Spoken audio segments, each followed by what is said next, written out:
The gunshot echoed through the empty streets of Whispering Pines as Quincy Evanston dove behind a water trough, his heart pounding against his ribs like a stampeding Mustang. It wasn't supposed to be like this. A simple cattle drive turned deadly ambush, his partner dead, and Quincy left with nothing but 3 hungry children waiting in a dilapidated homestead on the outskirts of town. The year was 1875, and the American West was as beautiful as it was unforgiving. "Damn you, Morton," Quincy shouted, checking the chambers of his revolver. 2 bullets left, not nearly enough to take on the 4 men who'd been hunting him since dawn. "You took what was mine, Evanston," Morton's voice carried on the hot summer breeze. "I ain't leaving till I collect." Quincy closed his eyes, the faces of his children, little Rose, Samuel, and baby Elijah, swimming before him. His wife Sarah had been dead for 18 months, taken by fever, and now he faced the very real possibility that his children would be orphans before sundown. Last chance, Evanston. "Give me the deed to that silver claim. I earned that claim fair and square." Quincy fired once, his bullet splintering the wooden sign above the general store where Morton had taken cover. 1 bullet left. Quincy's throat went dry. He'd been a fool to trust the banker in Silverton who'd sold him the claim. It had turned out to be the richest strike in the territory, but he hadn't realized it was already promised to Morton, the most ruthless land baron this side of the Mississippi. Morton's men were closing in, moving from building to building. Quincy couldn't stay pinned down. He had to get back to the children. With desperation fueling his movements, Quincy fired his last bullet high into the air and sprinted toward the livery stable where his horse was tethered. Bullets kicked up dust at his heels, but somehow none found their mark. He swung into the saddle of his chestnut mare and galloped out of town, leaning low over the horse's neck. The ride back to his homestead took nearly an hour, and every minute was torture. Quincy knew Morton wouldn't follow immediately. The man was too cautious for that, but he'd come soon enough. The children needed to be moved someplace safe. The sight of his modest cabin brought no relief. Smoke rose from the chimney, and for an instant Quincy's heart seized. Had Morton sent men ahead? Had they found the children already? He dismounted before his horse had fully stopped, drawing his hunting knife, the only weapon he had left. But as he burst through the door, he froze at the unexpected tableau before him. A woman stood at his hearth, stirring something in his cast iron pot. The children sat at the rough-hewn table, tearing into thick slices of fresh bread, their cheeks bulging as they chewed. They looked up at his entrance, their faces lighting up. "Pa." Samuel, his middle child at 6 years old, cried out. "Mr. Evanston," the woman said, straightening her posture, "your children were hungry." Quincy stared at her, his knife still clutched in his hand. She was young, perhaps 25, with auburn hair tucked beneath a simple bonnet. Her dress was travel-worn but clean, and her eyes, a startling shade of green, held no fear despite the wild look he must have presented. "Who are you?" he demanded. "Violet Fairchild, sir." She wiped her hands on a cloth tucked into her belt. "I was passing by and heard the little ones crying." The baby seemed especially distressed. As if on cue, baby Elijah gurgled from his makeshift cradle, a drawer removed from Quincy's dresser and lined with blankets. "I hope I haven't overstepped," she continued. "But they said you'd been gone since dawn, and the little girl Rose said there wasn't any food left in the house." Rose, 8 years old and already too serious for her age, looked down at her plate. "I'm sorry, Pa, I tried to make the corn last like you showed me, but it was all gone." Quincy finally lowered his knife, exhaustion washing over him. "No, Rose, it's not your fault." He turned to Violet. "I'm grateful, Miss Fairchild, but we've got trouble coming. You should be on your way." "Trouble?" She raised an eyebrow. "Men who want what's mine." "They'll be here by nightfall, I reckon." Violet's gaze swept over the cabin, the leaking roof, the sparse furnishings, the hollow-cheeked children who, despite their current meal, clearly hadn't been eating well. "What exactly do they want, Mr. Evanston?" Quincy hesitated, then pulled a folded document from his vest pocket. "This deed. To a silver claim up in the hills. I purchased it legally, but it seems the banker had already promised it to someone else, someone with more guns than principles." Violet approached him, wiping her hands on her apron. And you have nowhere to go, not with 3 young ones and only 1 horse. He glanced at his children, lowering his voice. My wife passed last year, it's just been a since. Something softened in Violet's expression. I have a wagon outside, and I know these hills better than most. My father was a surveyor before he passed. Why would you help us? You don't even know me. Violet looked at the children, her eyes lingering on baby Elijah, who was contentedly gumming a piece of bread. Because no child deserves to go hungry, Mr. Evanston, and no man deserves to die for trying to provide for his family. Before Quincy could respond, Rose piped up. Miss Violet makes the best bread, Pa. She said she'd teach me how when we're safe. Quincy's throat tightened. It had been so long since he'd heard hope in his daughter's voice. Where would we go? I have a cabin, Violet said. It's hidden in a canyon about a day's ride from here. My father built it for emergencies during his surveying days. No one knows about it except me. The offer was unexpected, almost too good to believe. Quincy had learned the hard way that kindness often came with hidden costs in this harsh land. Why are you really helping us, Miss Fairchild? Violet met his gaze steadily. I lost my family to men like the ones chasing you, Mr. Evanston. Men who take what they want without regard for who gets hurt. I couldn't save my family then, but perhaps I can help save yours now. The sincerity in her voice was unmistakable. Quincy nodded slowly. We'll need to move fast, pack only what we need. I already took the liberty of gathering some supplies, Violet admitted. When the little ones told me you were in town and there was trouble, I thought it best to be prepared. For the first time in months, Quincy felt a flicker of hope. You're quite something, Miss Fairchild. A ghost of a smile crossed her face. So I've been told, Mr. Evanston. Now, finish that bread while I ready the wagon. We have a long journey ahead. Within the hour, Quincy's meager possessions were loaded into Violet's wagon, a sturdy vehicle pulled by 2 strong mules. The children were bundled inside, Rose holding baby Elijah while Samuel clutched a wooden horse Quincy had carved for him. I'll ride alongside, Quincy said, patting his mare's neck. If trouble comes, I can lead them away. Violet shook her head as she climbed onto the wagon's bench. We stay together, Mr. Evanston. Your children need their father. There was something in her tone that brooked no argument, and Quincy found himself nodding. He tethered his mare to the back of the wagon and took his place beside Violet on the bench. As they pulled away from the homestead he'd built with Sarah, Quincy felt a pang of loss. But when Rose's small hand found his and squeezed, he knew he was making the right choice. Thank you, he said quietly to Violet. She kept her eyes on the trail ahead. Thank me when we're safe, Mr. Evanston. The journey through the rugged terrain was arduous. They stuck to less traveled paths, Violet navigating with surprising confidence. As dusk settled over the landscape, they made camp in a secluded grove, far from any main trail. Violet prepared a simple stew with dried meat and wild onions she'd gathered along the way. The children ate ravenously, and Quincy realized just how little he'd been able to provide for them these past months. The shame of it burned in his chest. After the children were asleep in the wagon, Quincy joined Violet by the small, carefully banked fire. You've done this before, he observed. She poked at the embers with a stick. My father taught me how to survive out here. We spent years mapping these territories.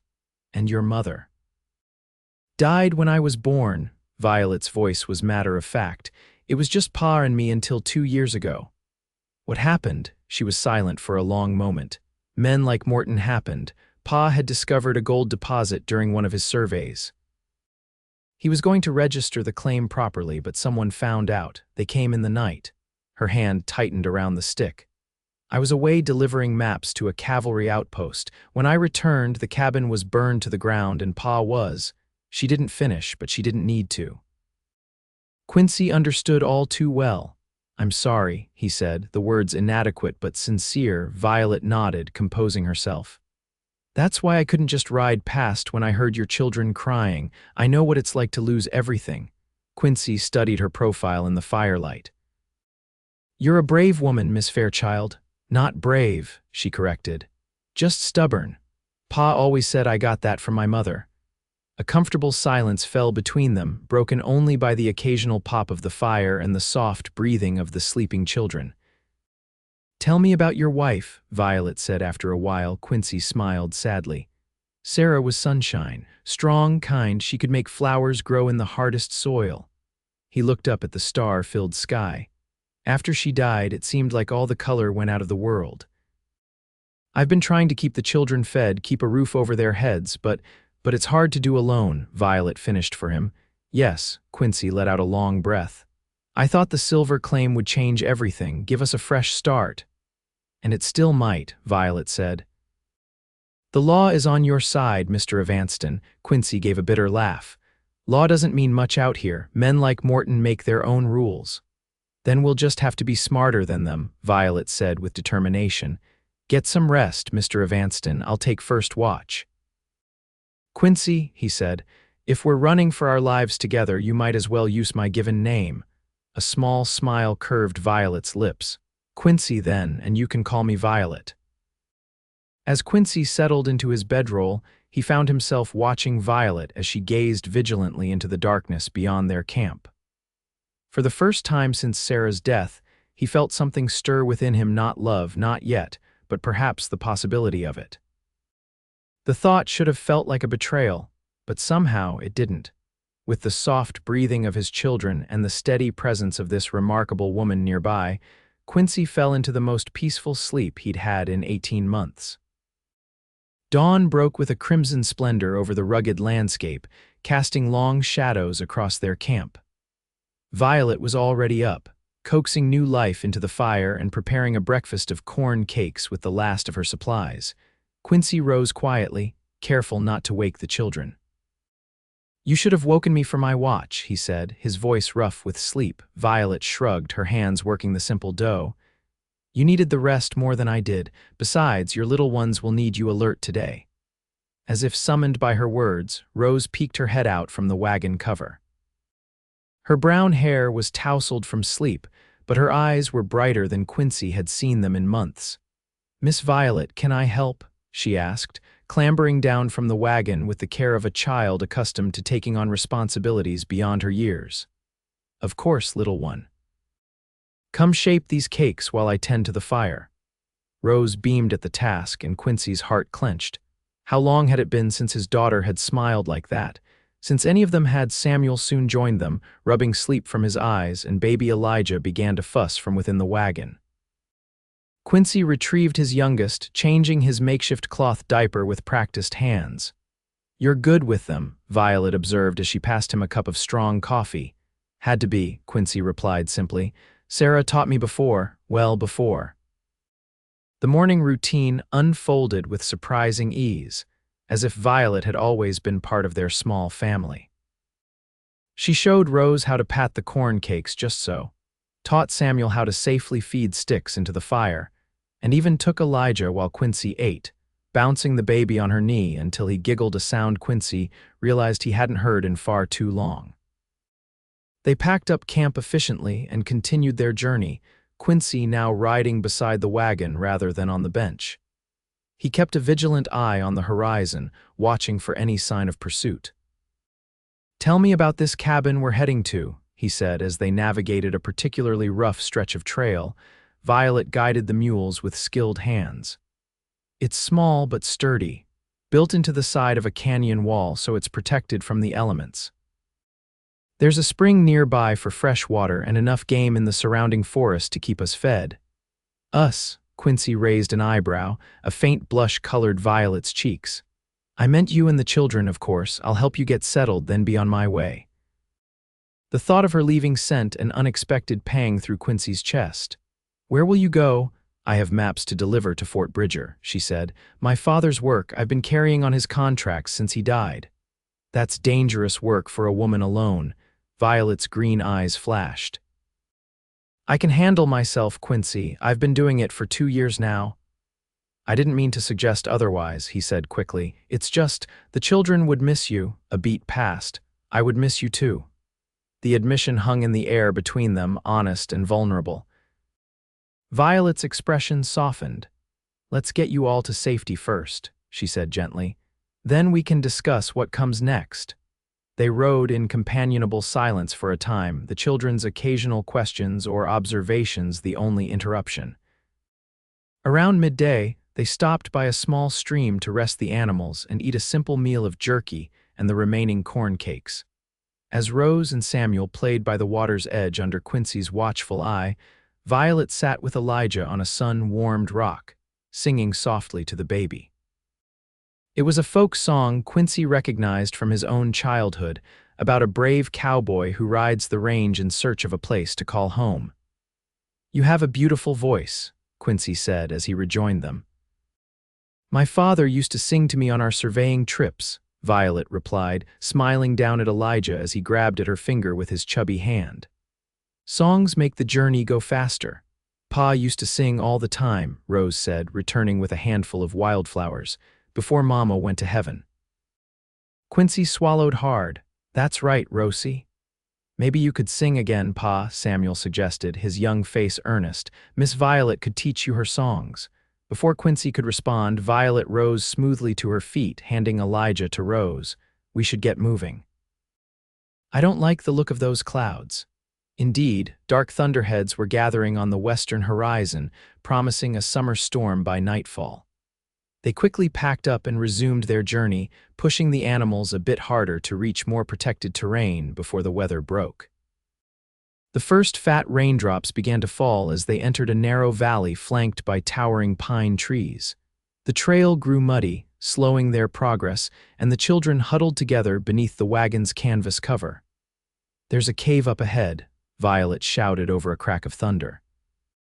"We can shelter there until the storm passes," Quincy nodded, pulling his hat lower against the now driving rain.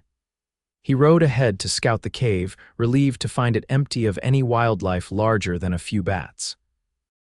By the time he returned to guide the wagon, Violet was drenched, her auburn hair plastered to her face, but she handled the mules with steady confidence. Once inside the cave's protection, they worked together to make the children comfortable, drying them with blankets and building a small fire near the entrance where the smoke could escape. "Your dress is soaked through," Quincy observed with concern as Violet shivered despite her proximity to the fire. "You'll catch your death." "I have a spare in my pack," she said, her teeth chattering slightly. "I just need a moment of privacy to change." Quincy nodded, turning to the children. "Let's see what we can find for dinner, shall we? Samuel, help me check the supplies." While they busied themselves, Violet retreated to the deeper shadows of the cave to change.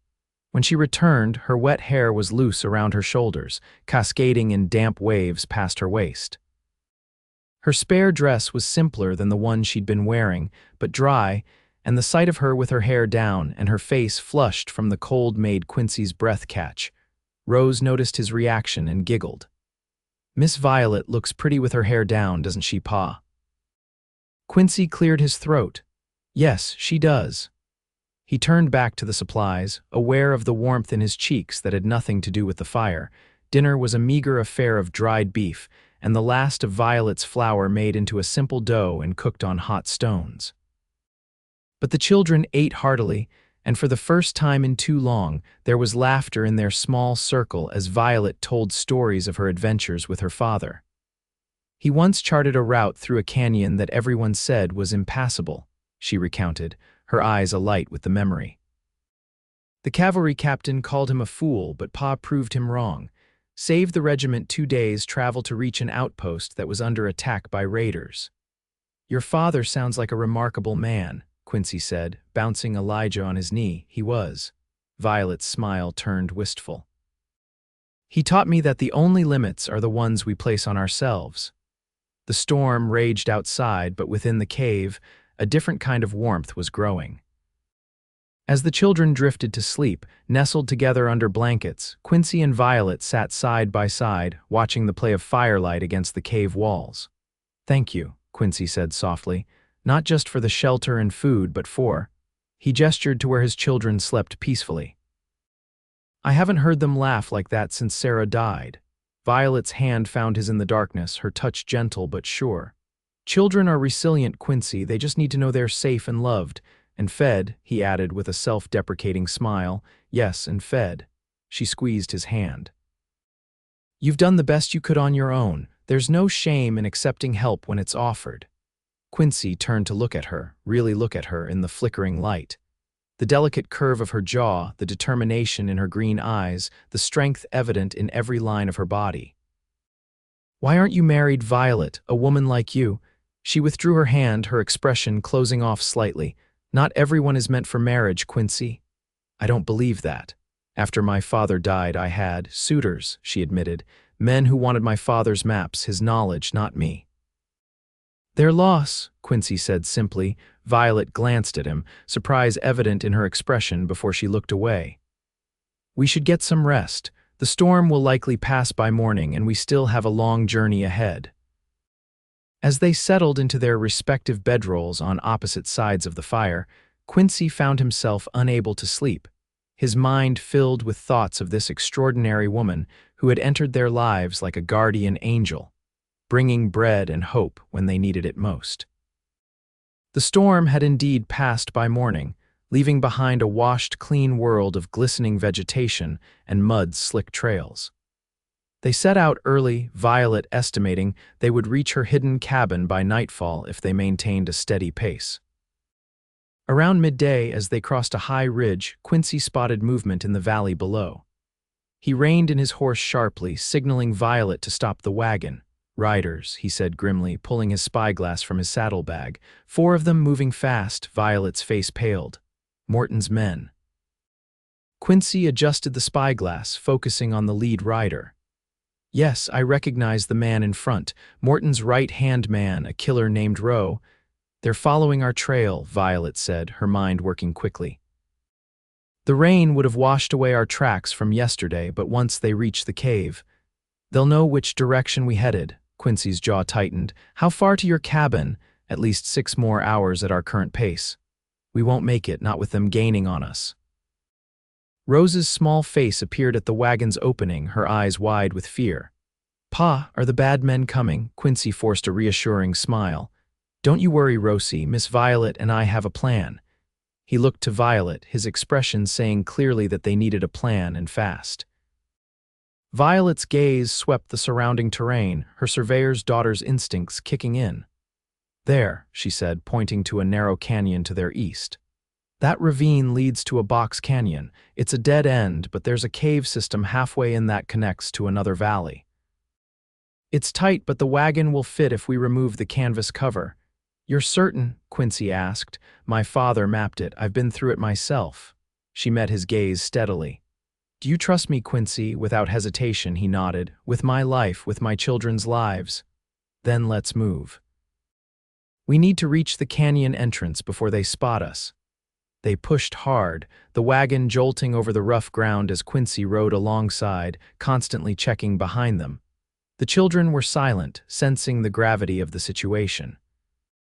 Even baby Elijah seemed to understand the need for quiet, sucking solemnly on his fist instead of crying as he normally would when the ride grew bumpy.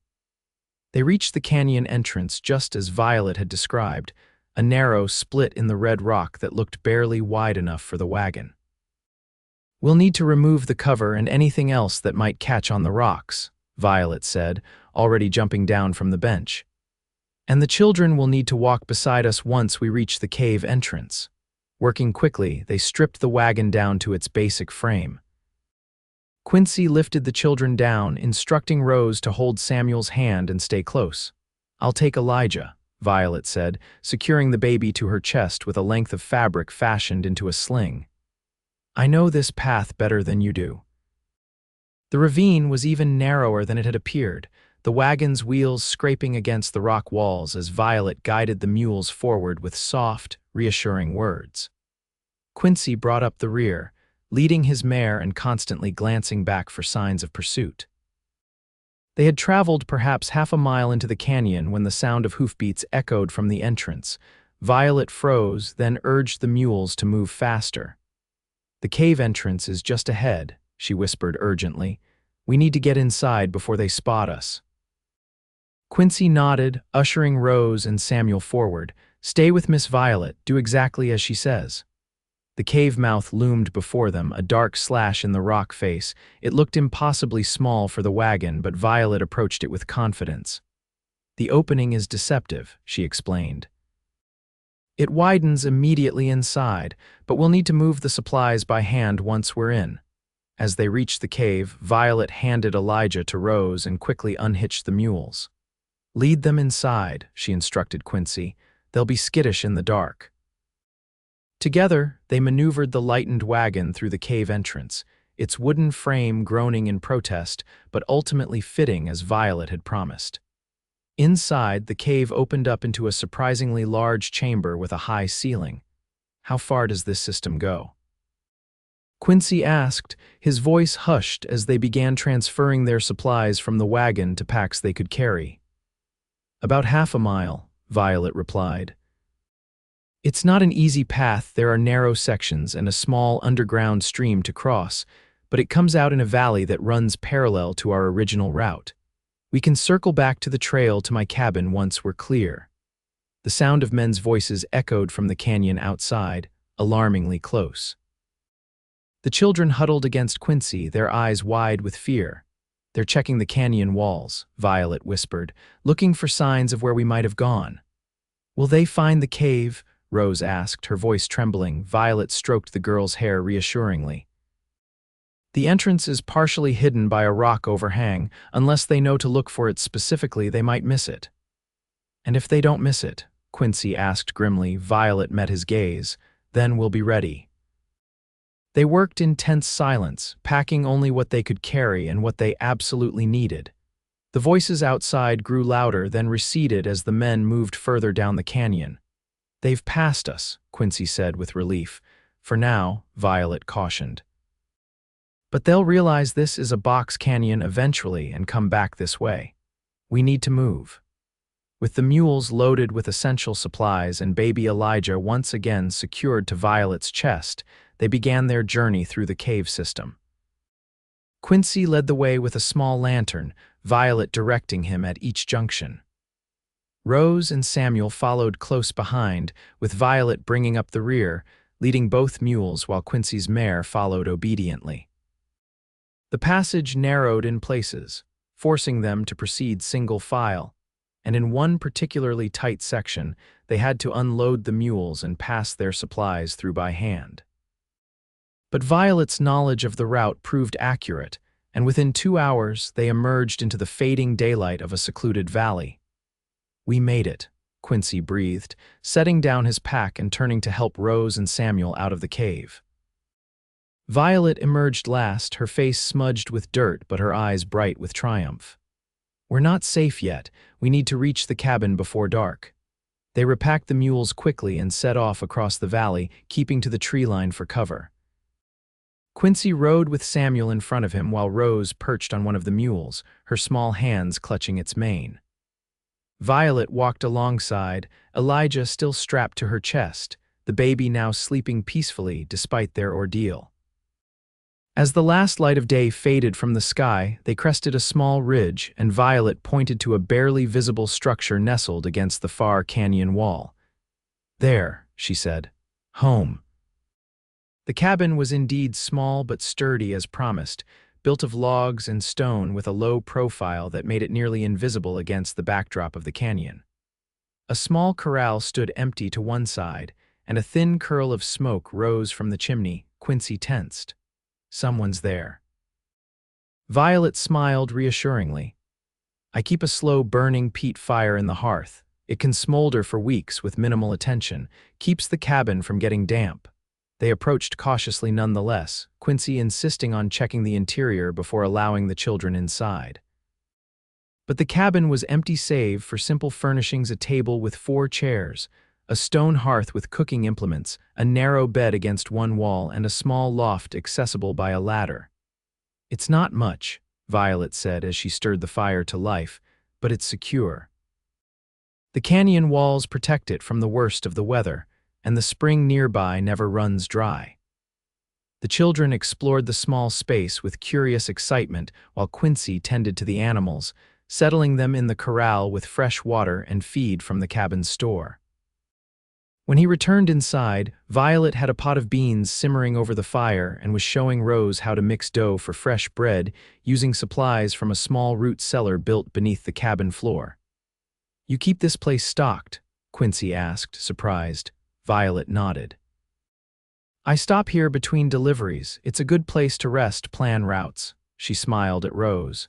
"And bake bread." As night fully descended, they shared a hearty meal, simple but more substantial than anything they'd eaten on the trail.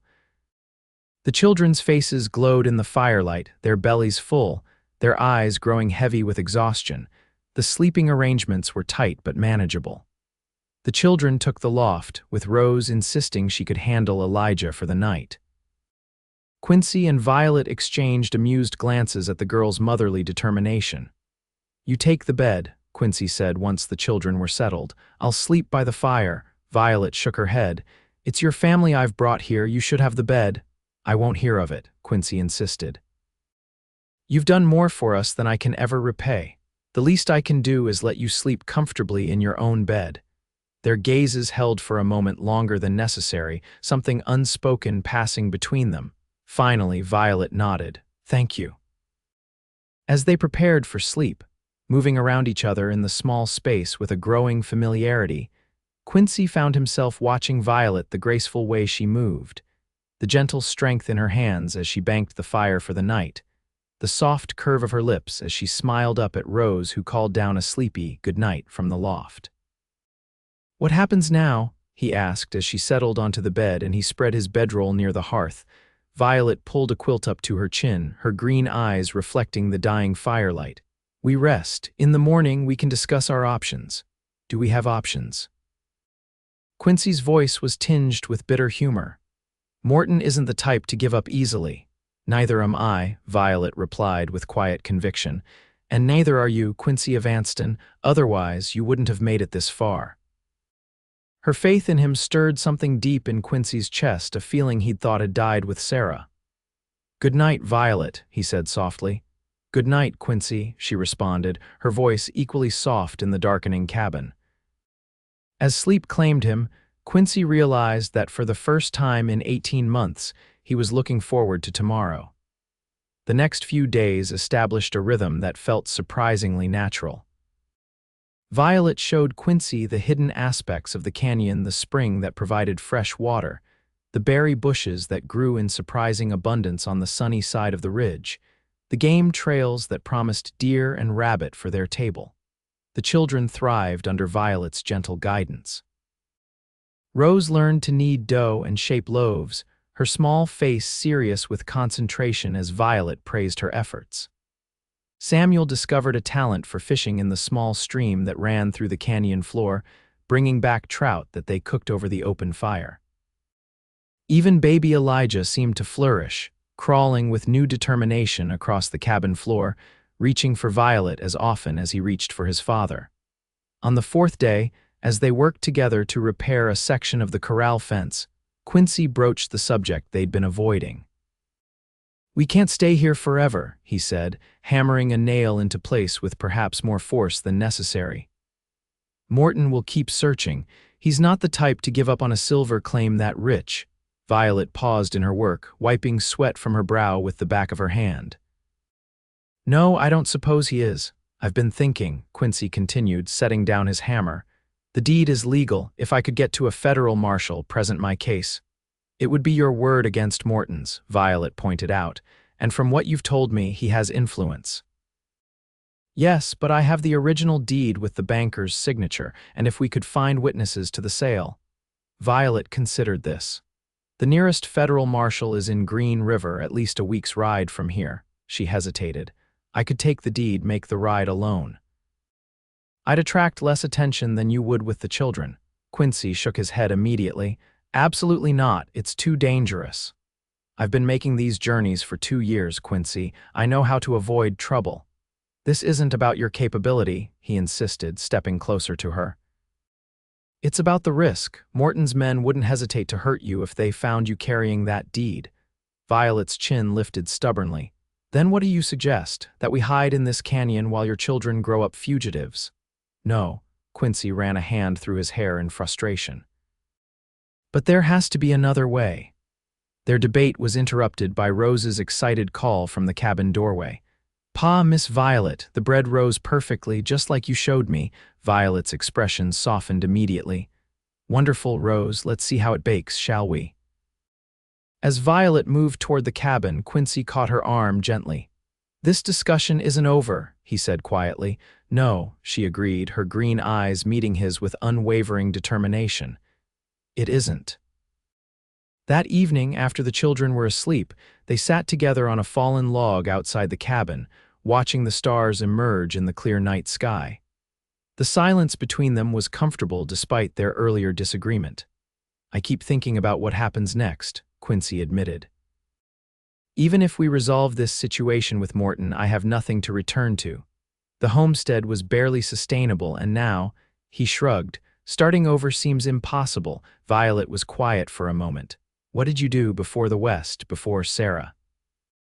"I was a carpenter in Pennsylvania," Quincy said. "Worked for my father's business building furniture homes, had a good life until the war came." His face darkened at the memory. "After Gettysburg, I couldn't stay in the East anymore, too many ghosts. Sarah felt the same way after losing her brother at Antietam, so we came west looking for a fresh start." "And did you find it?" Quincy's smile was sad. "For a time, those first few years were good, hard but good, then Sarah got sick and—" He trailed off, the loss still raw even after all this time. Violet's hand found his in the darkness, her touch warm and comforting. "I'm sorry, Quincy." He turned to look at her, struck once again by her quiet beauty in the moonlight. "What about you? What was your life before all this?" "Not so different from yours in some ways," Violet said. "My father was a respected surveyor in Ohio. My mother died bearing me, so it was just the two of us. Pa couldn't bear to leave me behind when he took contracts out west, so I grew up on the trail, learning to read maps before books." She smiled at the memory. "We had a good life despite its unconventional nature. You never wanted to settle down, have a normal life." Violet's laugh was soft. "What's normal, Quincy? A house with 4 walls and a picket fence. I tried that once after Pa died. Took a room in a boarding house in Cheyenne, tried to be a proper lady." She shook her head. "It nearly broke me. The walls felt like a prison after a lifetime under open skies." Quincy found himself drawing closer to her, drawn by the passion in her voice. "And now, what do you want now, Violet?" She turned to face him, their faces mere inches apart. "I want—" She hesitated, vulnerability flashing across her features. "I want not to be alone anymore, but I won't give up who I am, what I know how to do." "I would never ask you to," Quincy said softly. "You're extraordinary just as you are." The moment hung between them, charged with possibility. Quincy leaned forward slightly, his intention clear in his eyes. Violet didn't pull away, her breath catching as his hand came up to gently touch her cheek. "Pa," Samuel's sleepy voice called from the cabin doorway, breaking the spell. "I had a bad dream." Quincy pulled back, clearing his throat. "I'm coming, son." As he stood to attend to Samuel, he glanced back at Violet, who remained seated on the log, her expression unreadable in the darkness. "Violet." "Go," she said gently. "Your son needs you." By the time Quincy had comforted Samuel back to sleep, Violet had retired to the bed, her back to the room, her breathing even. Whether she was truly asleep or simply avoiding further conversation, Quincy couldn't tell.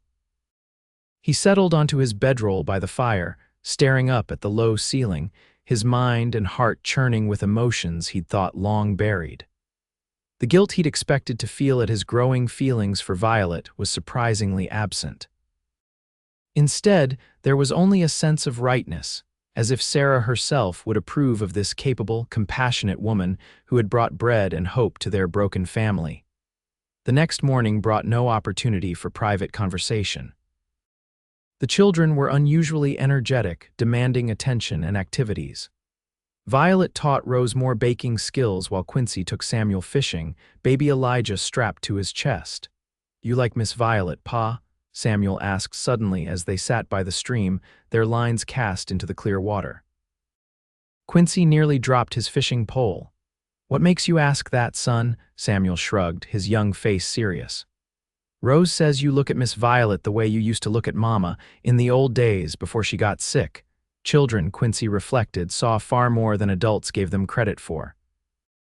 Miss Violet is a very special lady, he said carefully. She's been a great help to us.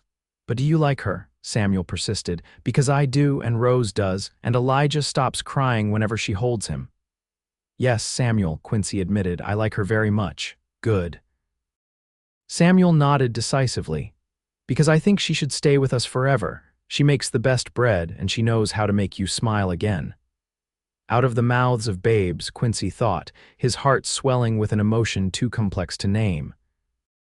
They returned to the cabin with 3 fat trout, Samuel proudly carrying the string of fish while Quincy followed with Elijah. The smell of fresh bread filled the air, and Rose's laughter rang out from inside. The domestic scene that greeted them seemed to belong to another life. Violet and Rose at the table, flour dusting their hands and faces, loaves of golden bread cooling on the hearthstone. For a moment, Quincy could almost believe this was their normal life, that they were a real family without threats hanging over their heads. Violet looked up as they entered, her smile warm. Successful fishing expedition, I see. Samuel caught the biggest one, Quincy said, ruffling his son's hair proudly. I'll clean them, Violet offered, rising from the table. Rose has mastered the art of bread making and deserves a rest. Rose beamed at the praise. Miss Violet says I'm a natural pa, just like Mama was. Quincy swallowed hard at the comparison. Your mama would be very proud, Rosie. As Violet moved past him to take the fish outside for cleaning, their eyes met briefly, and Quincy saw in her gaze that she understood the significance of Rose's words, the healing that was taking place in his family, in his heart. The day passed peacefully, unmarked by any discussion of Morton or their uncertain future. After dinner, as the children played a quiet game by the fire, Quincy and Violet stepped outside to check on the animals one last time before nightfall. Samuel asked if I liked you, Quincy said abruptly as they secured the corral gate. Violet paused, her back to him. And what did you tell him? The truth, Quincy said simply, that I like you very much. Violet turned to face him, her expression guarded yet hopeful. Quincy. Whatever she meant to say was lost as a distant sound caught their attention, the unmistakable rhythm of approaching horses. Get the children, Quincy said urgently. Into the cave passage. Violet nodded, sprinting for the cabin while Quincy quickly extinguished the outside lantern. They had discovered a small cave entrance behind the cabin on their second day, a narrow passage that led deeper into the canyon system, an escape route if one became necessary. Inside, Violet was already gathering the children, her movements calm despite the danger. Rose helped Samuel with his boots. Quickly now. Are the bad men coming, Miss Violet? Rose asked, her voice small with fear. We're just being cautious, sweetheart, Violet assured her, wrapping Elijah in a blanket and gathering a small pack of supplies she kept ready for emergencies. Quincy grabbed the deed and his pistol, then helped usher the children toward the back of the cabin where a small, concealed door led to the cave passage. How many? Violet asked in a hushed voice as she lit a small lantern. I couldn't tell, Quincy replied, but they're coming from the south. How they found us? It doesn't matter now, Violet said, practical as always. The passage leads to a high shelf in the canyon wall. It's defensible, and there's a path down the other side that leads to a neighboring valley. The sound of horses grew louder, now unmistakably heading toward the cabin. Quincy made a quick decision. Take the children, I'll follow and cover our tracks. Quincy, no, Violet protested. We stay together. If they find the passage, we'll be trapped, he argued. I can buy you time. The stubborn set of Violet's jaw told him she wanted to argue further, but a look at the frightened children changed her mind. Be careful, she said instead, her voice tight with emotion. Follow as soon as you can. Impulsively, Quincy leaned forward and pressed his lips to hers in a brief, fierce kiss. I will, he promised. Violet's eyes widened in surprise, but then she nodded, a new resolve in her expression. Children, follow me, stay quiet and move quickly. As they disappeared into the darkness of the passage, Quincy closed the hidden door behind them and moved to the cabin's front window. He could see riders now, 5 of them, approaching slowly, their shapes dark against the twilight sky. Morton himself was among them, recognizable by his distinctive white hat. Quincy considered his options. The pistol had only 6 bullets, not enough to take on 5 armed men. He could try to slip away in the darkness, but that might lead them straight to the hidden passage if they tracked him. Or he could stand his ground, perhaps negotiate. He was still deliberating when a sharp knock came at the door. "Evanston," Morton's voice called out, "I know you're in there. Come out and let's talk like civilized men." Quincy took a deep breath and opened the door, his pistol held ready but not raised threateningly. "That's far enough, Morton," he said, stepping onto the small porch. "What do you want?" Morton sat on his horse a few yards away, his men flanking him. His weathered face broke into a smile that didn't reach his cold eyes. "Just what's rightfully mine, Evanston, the deed to the silver claim." "The deed is legal," Quincy replied evenly. "I paid good money for it." "To a banker who had no right to sell it," Morton countered. "He and I had an agreement. He got greedy, thought he could sell it twice." The smile disappeared. "He's paid for that mistake already." The implication was clear, and Quincy's stomach turned at the casual reference to murder. "So you're admitting to killing an officer of the law," Morton shrugged. "No witnesses, no crime, just like there won't be any witnesses here unless you hand over that deed right now." "And if I do, what guarantee do I have that you'll let us be?" "You have my word," Morton said, placing a hand over his heart in a mockery of sincerity. "I'm not interested in killing a man in front of his children. Just give me what's mine and we'll ride away." Quincy's mind raced. The deed was with Violet, hidden in the cave passage with the children. He could try to stall, perhaps claim it was hidden somewhere on the property.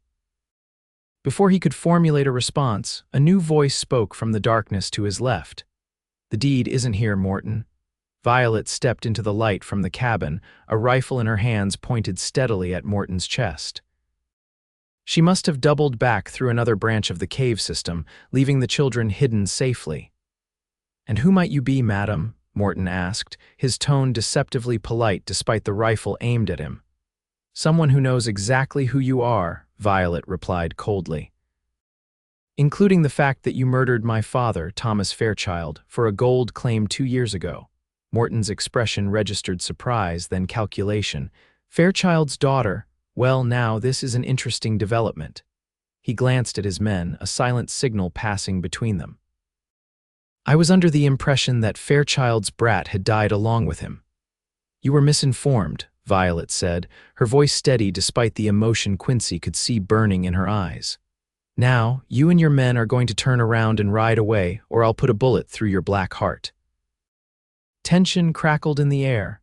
Quincy shifted slightly, positioning himself to cover Violet if Morton's men made a move. Morton laughed, a harsh sound in the gathering darkness. "You've got spirit, girl, I'll give you that, but you're outnumbered. Even if you manage to shoot me, my men will cut you down before I hit the ground." "Perhaps," Violet conceded, "but you'll still be dead." "Is that silver claim worth your life, Morton?" A silent standoff ensued, neither side willing to back down.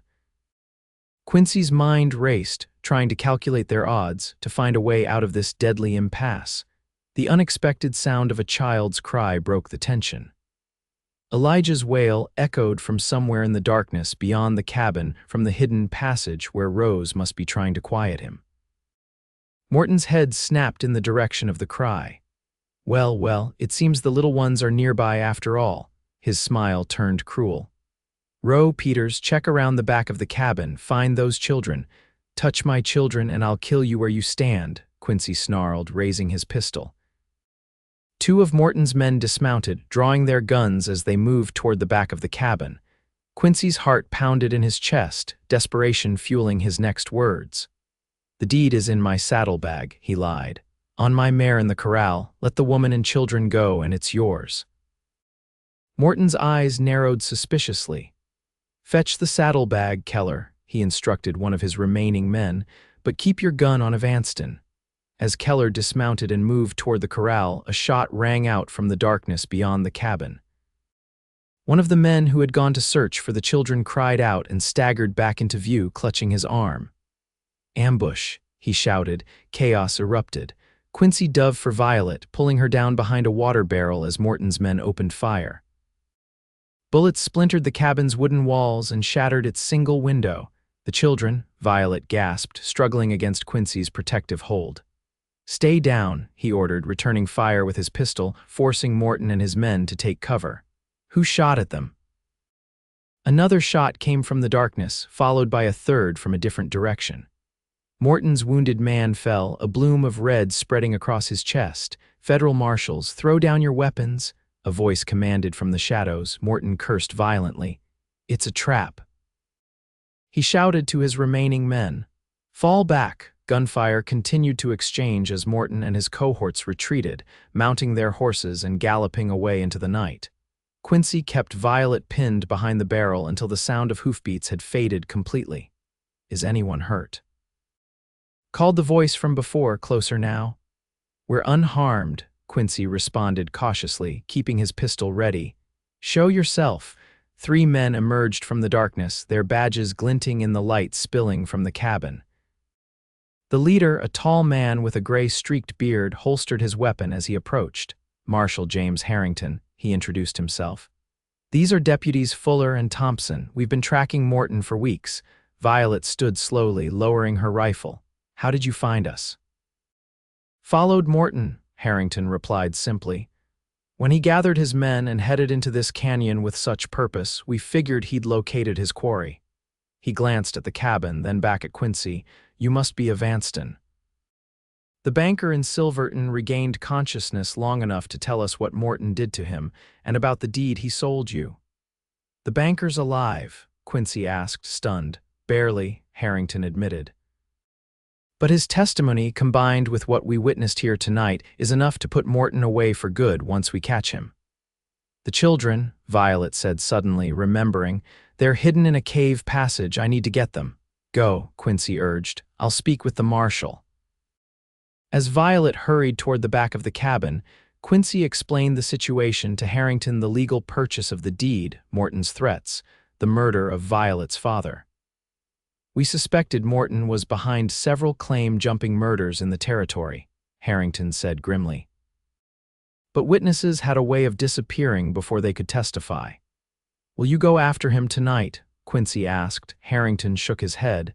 "Too dangerous in the dark, especially with him knowing these canyons. We'll set out at first light." But Morton's days of terrorizing this territory are numbered. Violet emerged from the cabin with the children. Rose and Samuel looked frightened but unharmed, while Elijah clung to Violet, his face buried in her neck. Quincy went to them immediately, gathering his family, for that was how he had come to think of them, all into his arms. "Is it over, Pa?" Rose asked, her voice small. "Almost, sweetheart," Quincy assured her. "These men are federal marshals. They're going to make sure Morton can't hurt anyone else." "The deed is safe," Violet said quietly to Quincy. "I hid it in a place only I know about." Marshal Harrington approached, tipping his hat respectfully to Violet and the children. "Madam, young ones, I apologize for the fright you've had. We'll be camping nearby tonight, keeping watch in case Morton gets any ideas about returning." "Thank you, Marshal," Violet said sincerely. "Would you and your deputies care for some fresh bread and coffee? It's the least we can offer." Harrington's weathered face broke into a smile. "That would be mighty welcome, madam. It's been a long ride."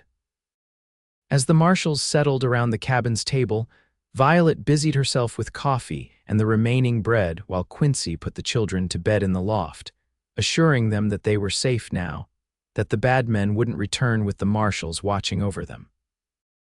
When he came back down, Violet had served the lawman and was quietly explaining her father's maps and how they might help track Morton through the canyon system.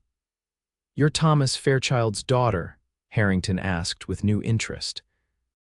"Your father's maps have been invaluable to the territorial authority. We were sorry to hear of his passing." "Murdered," Violet corrected firmly, "by the same man you're pursuing now. If you're willing to testify to that effect, madam, it would strengthen our case considerably." Violet nodded without hesitation. "I am." The marshals departed after finishing their meal, promising to return in the morning with news of their pursuit of Morton. Quincy and Violet cleaned up in companionable silence. both too exhausted for deep conversation but drawing comfort from each other's presence. As they prepared for sleep, Violet hesitated by the bed. "You should take it tonight," she said, "after everything that's happened." Quincy shook his head. "I won't hear of it." He paused, then added softly, "Unless you'd be willing to share it, just to sleep," he added quickly. I don't want to be apart from you tonight." Violet's eyes widened slightly, but then she nodded, a small smile curving her lips. "I think I'd like that." They settled onto the narrow bed together, their bodies fitting perfectly side by side. Quincy's arm encircled Violet's waist, drawing her back against his chest in a protective embrace. "I meant what I told Samuel," he murmured against her hair. "I like you very much, Violet Fairchild, more than like, if I'm being honest." Violet's hand found his, her fingers interlacing with his. "I feel the same, Quincy. It happened so quickly, yet somehow it feels like the most natural thing in the world." "Stay with us," Quincy said, the words tumbling out before he could second-guess them. "Not just until this business with Morton is settled, but after. Stay and be part of our family." Violet turned in his arms to face him, her expression serious in the dim light. "I can't give up who I am, Quincy. The open road, the mapping, the deliveries, it's in my blood." "I'm not asking you to," he assured her.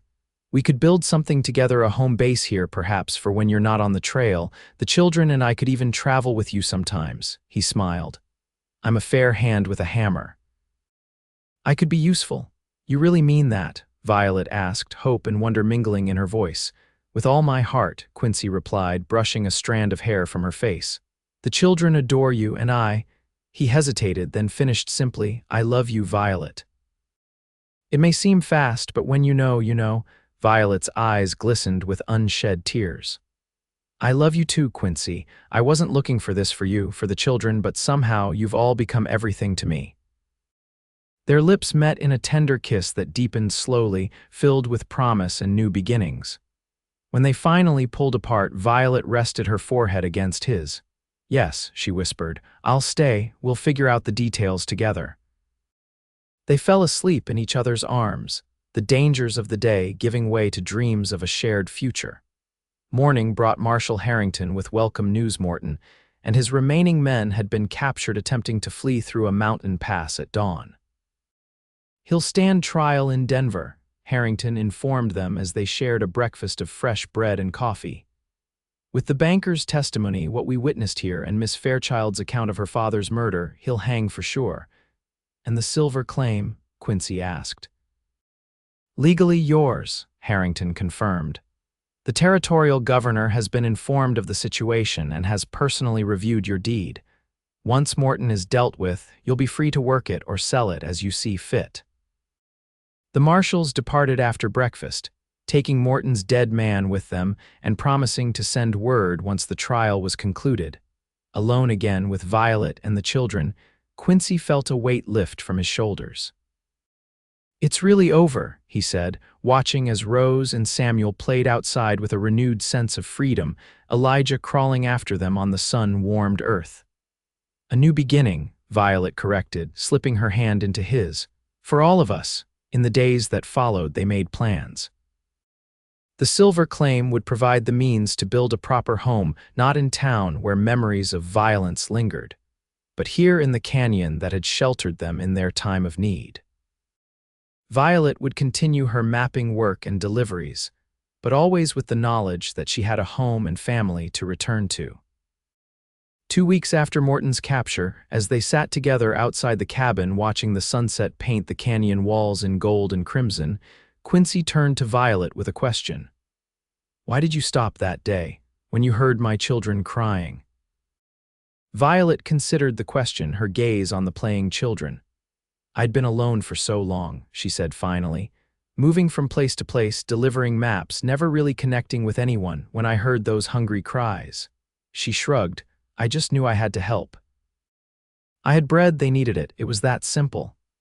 "And yet you stayed," Quincy pointed out. "You could have left the bread and continued on your way." "I meant to," Violet admitted. "But then Rose asked me if I could teach her to bake like her mama used to, and Samuel showed me his wooden horse. And baby Elijah." She smiled softly. Well, he just stole my heart the moment he reached for me with those pudgy little hands. And their father, Quincy asked, his tone teasing but his eyes serious. When did he steal your heart? Violet laughed, a sound that still delighted Quincy each time he heard it. Probably when he burst through the door with wild eyes and a knife, ready to face down any threat to his children. Not my most dignified moment, Quincy chuckled. On the contrary, Violet said, leaning against his shoulder. It showed me exactly who you are, a man who would do anything to protect those he loves. Their moment was interrupted by the children's approach, Rose carrying a sleepy Elijah while Samuel raced ahead. Pa, Miss Violet. I caught a grasshopper, Samuel exclaimed, proudly displaying his cupped hands. Very impressive, Quincy praised, but remember what we discussed about not bringing insects into the cabin, Samuel nodded seriously. I'll let him go before bedtime. Rose settled beside Violet, gently transferring Elijah to her lap.